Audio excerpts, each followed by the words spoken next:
શ્રી વલ્લભાધીશ કી જય, શ્રી ગુસાઈજી પરમ દયાલ કી જય, શ્યામ સુંદર શ્રી અમને મહારાણી કી જય, શ્રી હરિરાય મહાપ્રભુ કી જય, ગોકુલનાથ કી જય. આપણે ષોડશ રસ વિશે રસપાન કરીએ છીએ, તેમાં નિરોધ લક્ષણ આવ્યું છે. નિરોધ લક્ષણમાં આપણે ચોથો શ્લોક આવ્યા છે, 3 શ્લોક થયા છે. આગળ આપણે જોઈએ. આપણી બધી ચિત્તવૃત્તિઓનો પૂરેપૂરો નિરોધ કરવો જોઈએ, તેનું નામ જ યોગ છે. અને શાસ્ત્રોએ મનુષ્યની 17 વૃત્તિઓ ઉપર પૂરો કાબૂ રાખવાનો ઉપદેશ આપ્યો છે. એમાં યોગશાસ્ત્ર વિષય ભોગ ઉપર કાબૂ મેળવવા માટે યોગનો રસ્તો બતાવવામાં આવ્યો છે. તેમજ નિગ્રહ એટલે ખૂબ સારી રીતે મજબૂતાઈથી પકડી રાખવું, દેહ દમન અને મન દમન દ્વારા શરીર ઇન્દ્રિયો વગેરેને પૂરેપૂરું કાબૂમાં લેવા, વિષય ભોગ તરફ ન છટકવા દેવા, તેનું નામ નિરોધ અથવા નિગ્રહ કહેવામાં આવ્યું છે. જેમ કોઈ માણસને મરણતોલ માર્યો હોય અથવા ખૂબ થકવી બેહોશ જેવો બનાવી દીધો હોય, તો તેને તે સ્થિતિમાં કોઈ વિષય ભોગ કરવાની ઈચ્છા જાગતી નથી. તેનું તન મન અને ઇન્દ્રિયો અત્યંત શિથિલ થઈ ગયા હોય છે. એટલે યોગશાસ્ત્રે એમ કહ્યું કે શરીર, મન અને ઇન્દ્રિયોમાં જે વિષય વૃત્તિઓ રહેલી છે, જેને લઈને અહંતા મમતા જન્મે છે, તેમને ખૂબ જ કચડી નાખો, જેથી તેમાં વિષય વાસના જાગે જ નહીં, અહંતા મમતા રહે જ નહીં. એમ થતાં આત્માનો ઉદ્ધાર થશે અને શરીર સ્વસ્થ રહેશે. વિષય ભોગથી થતા દુઃખો, રોગો ટાળી શકાશે. ટૂંકમાં કહીએ તો યોગશાસ્ત્ર મનને મારી નાખવાનો માર્ગ બતાવ્યો છે.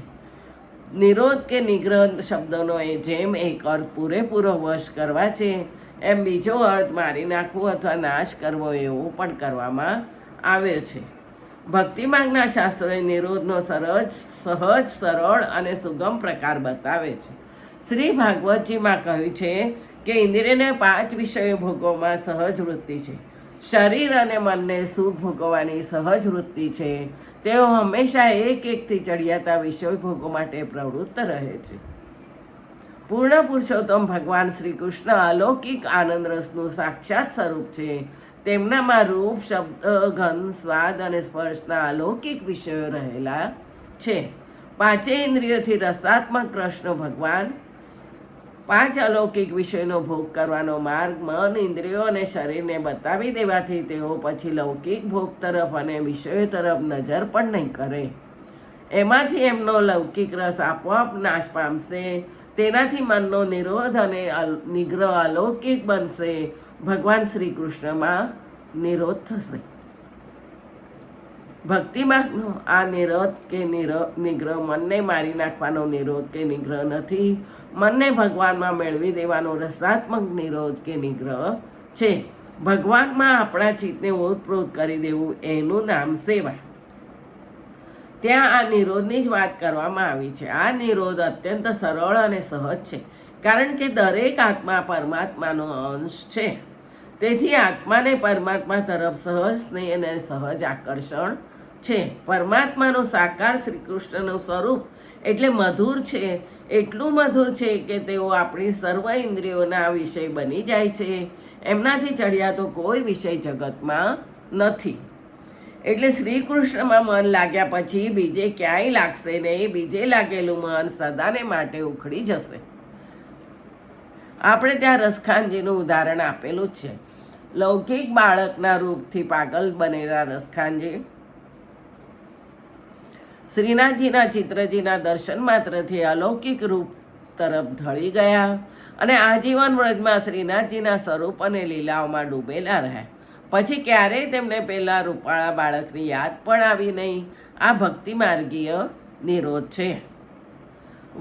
વ્રજમાં ભગવાન શ્રી કૃષ્ણ સાથે વસનાર જીવોમાં મુખ્ય 4 પ્રકારના જીવો હતા. વાત્સલ્ય ભાવવાળા નંદ, યશોદા અને પ્રૌઢ વ્રજવાસીઓ હતા. સખા ભાવવાળા બાળકો હતા. માધુર્ય ભાવવાળા ગોપીજનો હતા.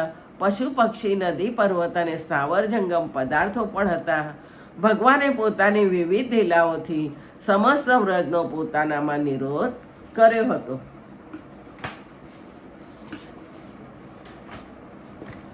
હવે આપણે ચોથો શ્લોક.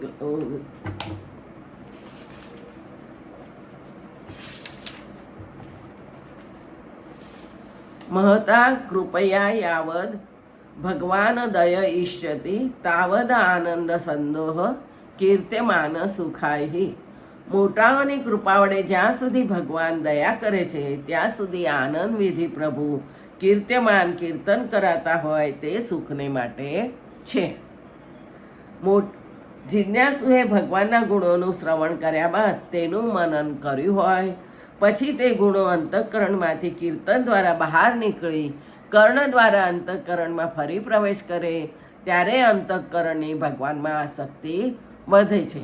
જેમ શ્વાસ લઈએ છીએ અને પછી ઉચ્છ્વાસ દ્વારા પ્રથમ લીધેલા શ્વાસની હવા બહાર કાઢીએ છીએ ત્યારે તે ઉચ્છ્વાસ દ્વારા લોહીમાંનો કેટલાક ખેંચાયેલો મેળ બહાર નીકળે છે. તે મુજબ ભગવાનના શ્રવણ કરતા ગુણો મનન કરાવ્યા હોય તે મનન દ્વારા ખેંચાયેલા અંતઃકરણના પ્રથમના મેલ પ્રપંચમાંની આસક્તિ તે ગુણોના કીર્તન વખતે બહાર નીકળે છે. તે કીર્તન કરાયેલા ગુણો ફરી કર્ણ વડે શ્રવણ થતાં અવશેષ મેલ પાછો ગુણોના કીર્તનની સાથે બહાર નીકળે છે. એ પ્રમાણે કેટલેક કાળે અંતઃકરણ પ્રપંચ પ્રત્યેનો તમામ આસક્તિરૂપી મેલ નીકળી જઈ અંતઃકરણ શુદ્ધ થાય છે.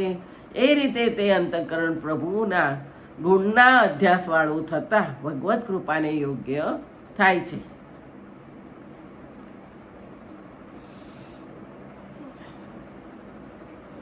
महता कृपया यदवत कीर्तनम सुखदम सदा न तथा लौकिकाना તું સ્નિગ્ધ ભોજન વૃક્ષવત. આ 5મો શ્લોક છે. મોટાઓની કૃપા વડે ભગવાનનું કીર્તન જેવું સદા સુખદાયી છે તેવું લૌકિકનું કીર્તન સુખદાયી થતું નથી. હરિનું ભજન સ્નિગ્ધ ભોજનના જેવું છે અને લૌકિક જનનું કીર્તન વૃક્ષ ભોજનવત છે. મોટાઓની કૃપાથી ભગવાનના ગુણોનું શ્રવણ થયું હોય તે સંશય છેદક હોવાથી મનન દ્વારા અંતઃકરણમાં ખરી રીતે વસે છે અને પછી કીર્તન દ્વારા અંતઃકરણના મેલ કાઢવાને તે જ શ્રવણ સમર્થ થાય છે. દોષવાળા માણસ પાસેથી કરેલ શ્રવણ સંશય છેદક નહીં હોવાથી અંતઃકરણના મેલનું શોધન કરવામાં તે સમર્થ ન હોવાથી ઉલટો તેવા મેલમાં વધારો થાય છે. માટે મોટાઓની પાસેથી શ્રવણ કરેલું જ ઉપયોગી છે. પ્રપંચમાં અંતઃકરણે આસક્તિ સહજ છે તેને શ્રવણ દ્વારા તેવું જ પોષણ મળે તો અંતઃકરણે આસક્તિ પ્રપંચમાં વિશેષ થાય છે.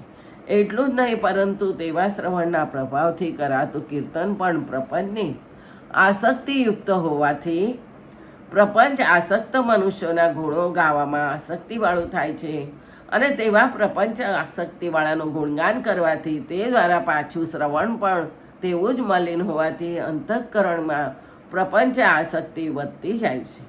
પ્રપંચની વિસ્મૃતિ થયા વગર પ્રભુની સ્મૃતિ થતી નથી તેમજ તે વગર પ્રભુમાં સ્નેહ પણ થતો નથી. પ્રભુમાં સ્નેહ એ જ ખરો સ્નેહ છે. પ્રપંચમાં સ્નેહ એ ખરો સ્નેહ નથી પરંતુ સ્નેહનો ખોટો ભાસ છે. માટે જ પ્રભુ આસક્તિથી થતા કીર્તનને સ્નિગ્ધ એટલે ઘીવાળા ભોજન જેવું અને પ્રપંચ આસક્તિથી થતા લૌકિક કીર્તનને સૂકા ભોજનના જેવું ગણ્યું છે. આ પ્રમાણે મોટાઓની પ્રપંચ આસક્તિ રહિત એટલે પ્રભુમાં જ આસક્તિવાળા ભગવતીની કૃપાથી નિસંશય શ્રવણનું પાન થવાથી અંતઃકરણ ભગવત આસક્તિવાળું થઈ પ્રભુમાં સ્નેહની વૃદ્ધિ કરે છે. જેથી પહેલા શ્લોકમાં બતાવ્યા પ્રમાણે પ્રભુના દર્શન વગર તાપ કલેશરૂપ દુઃખ ઉત્પન્ન થાય છે. તેથી પ્રથમ નિરોધ સિદ્ધ થાય છે. હવે નિરોધનું પ્રથમ પગથિયું પ્રાપ્ત થવાનો ઉપાય બતાવે છે. બીજું આવતીકાલે જોઈશું. 6ઠ્ઠો શ્લોક. જય જય શ્રી ગોખલેશ.